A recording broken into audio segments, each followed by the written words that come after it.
BNP এর ভয় বিএমপিতে। 5ই আগস্টের পরে খুব ভালো বেশি উপলব্ধি করতে পেরেছি। কেন এই কথা বললাম যে বিএনপির ভয় বিএমপিতে? অনেক কৌতূহল মনে হতে পারে যে ধরনের একটা কথা কেন বলছি, অমূলক হতে পারে। আসলে অমূলক না। আপনি রিসেন্টলি যদি একটু সামাজিক যোগাযোগ মাধ্যম ফেসবুক ঘাটাঘাটি করেন তো দেখতে পাবেন যে 5ই আগস্টের পূর্বে যে সমস্ত নেতাকর্মীরা মাঠে ছিল এদের স্থান এখন কোথায়। আর এই 5ই আগস্টের পরবর্তী সময়ে যারা এখন কার্যক্রম শুরু করেছেন, রাজনৈতিক ব্যাপক সক্রিয়তা দেখাচ্ছেন, এদের অবস্থান কোথায় ছিল। মানে এইটা যদি আমি বলি, আমার কথা না, আমি যারা রাজনীতি করেন তাদের বক্তব্য। আপনি দেখবেন যে শত শত তৃণমূল কর্মী আপনি ফেসবুকের পোস্ট দিয়েছেন যারা বড় কোনো পদ হোল্ড করেন না বা মূল দল না করে অঙ্গ সংগঠনের নেতৃবৃন্দ, অঙ্গ সংগঠনের ভাইটাল পোস্ট আছেন, তারাও বলছেন। কাদের উদ্দেশ্য বলছেন? হয়তো তার উপরে লিডার, মানে ছাত্র দল বলছে যুব দলের উদ্দেশ্য করে, অথবা মূল দলের শ্রমিক দল, স্বেচ্ছাসেবক দল, একজন মনে করেন যে এই ধরনের কথাবার্তা কিন্তু বলেই চলেছেন। মূল বিষয়টা হচ্ছে যে কেন এই কথা বলছি, কিছু সংখ্যক লোক আছে যারা রাজনীতি করেন, তাদের কাছে রাজনীতি হচ্ছে পেট নীতি, শুদ্ধ ভাষা। রাজনীতি মানে পেট নীতি, রাজনীতি মানে ব্যবসা। এর থেকে ভালো কোনো সুইটেবল ব্যবসা হয় না। কিন্তু এর বাইরেও স্বচ্ছ প্রক্রিয়া রাজনীতি করার জন্য একটা শ্রেণীর মানুষটা এখনো রাজনীতি করে আসছেন বা করেন, যারা স্বচ্ছ রাজনীতি করেন। তারা চায় সম্মান, যে রাজনীতি করে একটা সম্মানের জায়গা তারা চান, একটা ক্ষমতার জায়গায় দেখা যাচ্ছে তাদের বসতে চান। কিন্তু এই রাজনীতি করে সামাজিক অবস্থানে বসা আর পেট নীতি করা দুটো জিনিস বা দুটো বিষয় কিন্তু সম্পূর্ণরূপে ভিন্ন।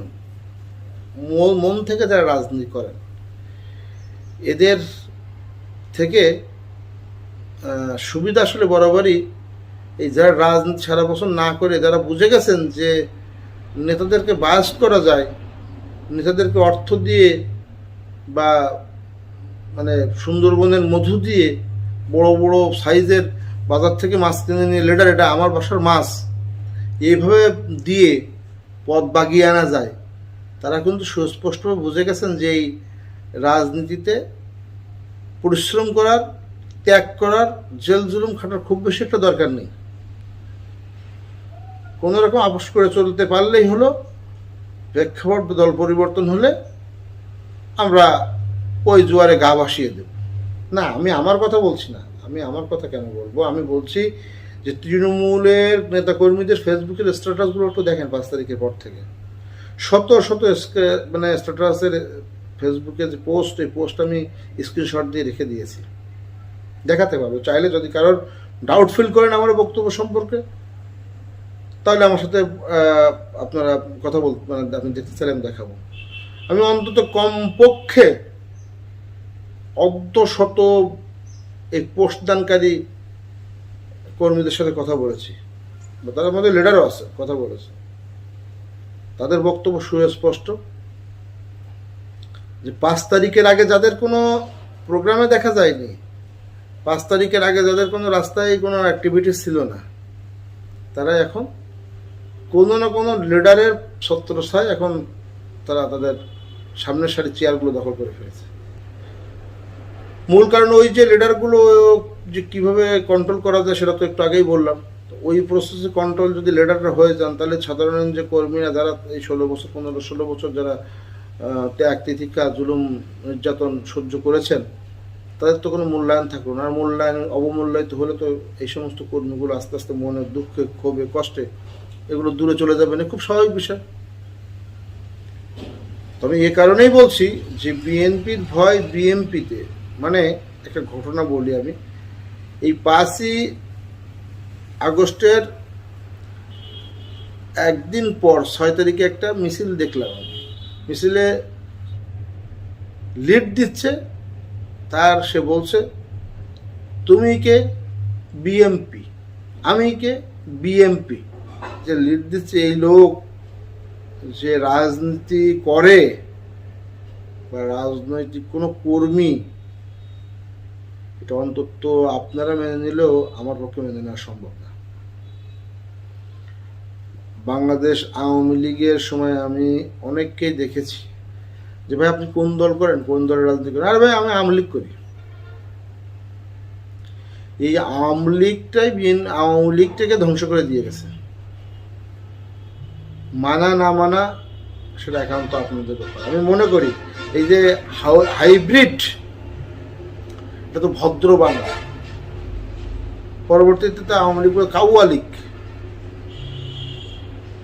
তো এই যে আওয়ামী লীগ হাইব্রিড কাউয়া লীগ বা বিএনপি হাইব্রিড, সবই ব্যাখ্যা করলে দেখবেন যে সমার্থক শব্দ। এই সার্বিক পরিস্থিতির সৃষ্টি হওয়ার মূল পিছনে যে কারণ, সেটা হচ্ছে দলের অভ্যন্তরীণ গ্রুপিং করে কোন নেতা কত বেশি লোক নিয়ে শোডাউন দিতে পারে, কত বেশি নিজেদেরকে জাহির করতে পারে, নিজেদের ক্ষমতা জাহির করতে পারলে অন্য হয়তো কোনো কিছু বেনিফিট থাকে। সে বিষয়টা আমি এখন বিশদ আলোচনা পরে একসময় করবো। এই যে বেনিফিট নিতে যায়, নিজেদেরকে বেনিফিশিয়ারি করতে যে হাইব্রিড জায়গা দিচ্ছেন পাশে দিয়ে, এমপি মার্কা ব্র্যান্ড আপনাদের পাশে বসাচ্ছেন,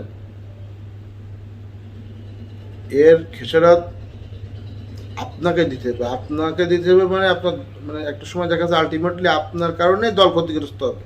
তৃণমূলের কর্মীরা যদি না থাকে, তাহলে এই দুর্যোগময় পরিস্থিতিতে কি অবস্থা হতে পারে সেটা হাড়ে হাড়ে টের পাবেন তখন। এখন আমাদের কথা হয়তো ভালো নাও লাগতে পারে, যে আমরা বলছি আমরা বড় বড় জ্ঞানের কথা বলছি, না, জ্ঞানের কথা না। যদি তৃণমূলের কর্মী যারা ত্যাগ তিতিকা, জেল জুলুম, বাড়ি থেকে পলানো, দীর্ঘ নিজের জন্মভূমিতে 6 মাস না আসতে পারা, যে ক্যাটাগরিতে হয়েছে তার বিরুদ্ধে সেরকম ধরনের মামলা দেওয়া হয়েছে। কারোদের বিএনপি নেতাদের বিরুদ্ধে চুরি, ভ্যানিটি ব্যাগ চুরি, মাদক, অস্ত্র, ডাকাতি, ধর্ষণ, আপনার মনে করেন রাজনৈতিক মামলা থানায় হতে পারে বা কোর্টে হতে পারে। এই ধরনের সব মামলা বিএনপির নেতাকর্মীদের নামে, সমর্থকদের নামে, যারা বিএনপির কথা বলে, মিডিয়া কাভারেজ করছে, সাংবাদিকদের নামে মামলা করা হয়েছে। যারা এই মামলায় শিকার হলেন, হামলার শিকার হলেন, নিজের বাড়িঘর থেকে দূরে থাকলেন, পালিয়ে থাকলেন, স্ত্রী বিছানায়, স্বামীর প্রতীক্ষায়, স্বামী ফেরারি বেশে এখানে ওখানে পলায়ন করে বেড়াচ্ছে, বাবা সন্তানরা কতদিন বাবার সাথে সংযোগ নেই, বাবার সাথে শুধু মুঠোফোনে একটু কথা হয়। এই যে ত্যাগ তিতিকার মধ্য দিয়ে যে সমস্ত লোকগুলো ছিল, অনেকে বলতে পারেন যে অনেকে মামলা হয়নি, আওয়ামী লীগের কোনো সংগঠনের সাথে সম্পৃক্ত হয়েছিল কিনা, কোনো সংগঠনের নাম লিখিয়েছিল কিনা, ব্যক্তি মানে যাকে অপরের আত্মীয় থাকতে পারে না। একটা রাজনৈতিক দলে বিএনপির সাথে আওয়ামী লীগের আত্মীয়তা থাকে না, এগুলো ভিন্ন হিসাব। কিন্তু সরাসরি কোনো আত্মীয়তা সম্পর্কে জড়িয়েছে থাকতে পারে, এরকম বিষয় না। কিন্তু সরাসরি দলের সাথে আওয়ামী লীগের কোনো অঙ্গ সংগঠন, সহযোগী সংগঠন বা যার সাথে আওয়ামী লীগের ছোঁয়া আছে, এই ধরনের সংগঠনের সাথে যদি কেউ ইনক্লুডিং হয় তাদের কথা বাদ দিন। কিন্তু যে ব্যক্তি এটুক বলতে পেরেছে যে বিগত 16 বছরে এমনও ব্যক্তি আছে যদি এটুক বলে থাকে যে না আমি বিএনপি করি, তোমরা জেল জুলুম হুলুম যা পারো করো, যে আমার কোনো দুঃখ নেই, আমি বিএনপি করি, তাকেও মূল্যায়ন করেন যে 5 আগস্টের আগ পর্যন্ত এই কথাগুলো সৎসাহস নিয়ে বলেছে যে আমিও বিএনপি করি, বা আমি বিএনপির কর্মী, বা বিএনপি ভালোবাসি, অন্য কোনো দলে আমার পক্ষে যোগদান করা সম্ভব নয়, বা আমি দল করি না, তাদের মূল্যায়ন করেন। আর যারা জেল জুলুম খেটেছে এদের কথা বাদই দিলাম। 4 মাস 5 মাস পূর্ণ হতে পারলো না, অর্ধ বছর গেল, এর আগেই যদি কর্মীদের বক্তব্য থাকে, ফেসবুক পোস্টের পর পোস্ট দিতেই থাকে যে তৃণমূল কর্মীদের মূল্যায়ন করুন, হ্যাঁ, যারা 5 তারিখ আগে দেখা যায় তাদের নিয়ে কেন সামনের চেয়ার বসছেন, মিছিল মিটিংয়ে তাদের জায়গা আগে কেন, তাদের মোটরসাইকেলের পিছনে লিডাররা বসছে কেন, তাদের গাড়িতে লিডাররা উঠছে কেন, এই ধরনের কথাবার্তা বলতে থাকলে তাহলে বুঝতে হবে নিশ্চয়ই আপনি আপনার তৃণমূল কর্মীর সাথে খুব ভালো ব্যবহার করছেন না বা মূল্যায়ন করছেন না। তো এই সমস্ত তৃণমূল কর্মীদের অবমূল্যায়িত করবেন, একসময় আপনি দেখবেন যে আপনি সুদিনে যে সমস্ত লোকজন পাচ্ছেন, একটু পরিস্থিতি ঘোলাটে হলে, আর আপনি যদি পলিটিক্যাল লিডারে আপনি যদি আপনার আজকে আপনি দলের সভাপতি আছেন, কালকে আপনি দলের সভাপতি নিয়ে অন্যকে সভাপতি হলে আপনার কমিটিতে রাখা হলো না। এই যাদেরকে আপনি আজকে আশ্রয় প্রশ্রয় দিচ্ছেন, এরা ওই সভাপতির সাথে চলে যাবে, আপনার সাথেও থাকবে না। যারা গিরগিটির মতো রং বদলায়, যে মানুষ দল বদলায়, একই নীতি বদলায়, আদর্শ বদলায়, তাদের মূল্যায়ন করার কোনো দরকার নেই। 800 লোক নিয়ে চলার থেকে ওই দুর্দিনের একজন কর্মী নিয়ে চলুন।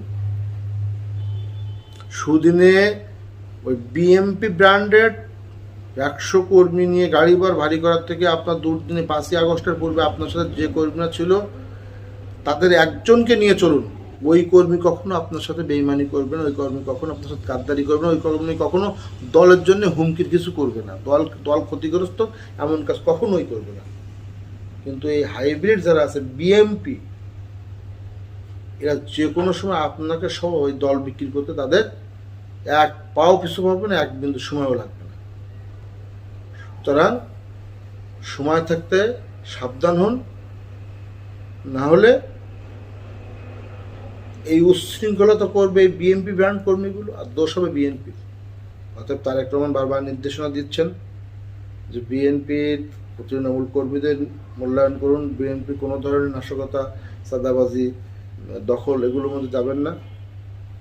তার অন্তত পক্ষে তারেক রহমান সাহেবের যে মানে হাই থিঙ্কিং পলিটিক্স, তিনি যে উচ্চ চিন্তা নিয়ে আগামী বাংলাদেশ গড়ার চিন্তায় তিনি আছেন, তার সারথি হন। অন্তত তার এই স্বপ্নকে বিনষ্ট করেন না, বিশৃঙ্খলতা সৃষ্টি করেন না। তাহলে আপনিও ক্ষতিগ্রস্ত হবেন, দলও ক্ষতিগ্রস্ত হবে, তারেক রহমান সাহেবের স্বপ্নও কিন্তু বিনষ্ট হবে। আগামী সে সমৃদ্ধির বাংলাদেশ, নিরাপদ, আমাদের পরবর্তী প্রজন্মের জন্য নিরাপদ বাংলাদেশের স্বপ্ন আমরা দেখি, এটা কিন্তু আর দেখা সম্ভব হবে না। অতএব সময় থাকতে সাধু সাবধান।